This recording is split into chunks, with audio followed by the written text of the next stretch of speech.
আমি গাড়ির কাঁচ দেখে লিপস্টিক লাগাচ্ছিলাম। আরে বা অঞ্জলি, তুইও কোনো হিরোইনের চেয়ে কম নোস। এর গুষ্টির তুষ্টি। আমার এক্স বয়ফ্রেন্ড লাকি এখানে কি করছে? অনেকদিন পর তোমাকে দেখলাম। কিন্তু তুই এখানে কি করছো? আমি সামনের কোম্পানিতেই জব করি। কি এর গুষ্টির তুষ্টি! এত বড় শহরেও এই কোম্পানি পেল জব করার জন্য? ও খোদা, আমাকে বাঁচিয়ে নিও ওর কাছ থেকে। হে ওপরবালা, তোমাকে বলেছিলাম মুখোমুখি যেন দেখা না হয়, আর তুমি এই উল্লুর পাঠটাকে একদম আমার পাশের সিটেই বসিয়ে দিলে। আরে এই কি, চা তো শেষ হয়ে গেল।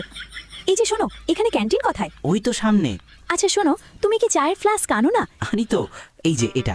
এ কি এত বড় ফ্লাস্ক? হ্যাঁ। আচ্ছা শোনো, চায়ের ফ্লাস্ক ছোট আনা করো, যাতে ক্যান্টিনে বারবার যাওয়ার বাহানায় একটু আরাম করার সুযোগ পাওয়া যায়। না, এতে আমার সময় বাঁচে আর আমি নিজের কাজটা ভালোভাবে করতে পারি। বোকা কোথাকার। আমার রানী, তুমি আজও সেই আগের মতোই চঞ্চল আছো। 5 4 3 2 1, এই তো ছুটি। এ কি, সময় শেষ হওয়ার পরেও এই লোকগুলো কাজ করছে কেন? শোনো, 5টা বেজে গেছে, তাও কেউ বাড়ি যাচ্ছে না কেন? আরে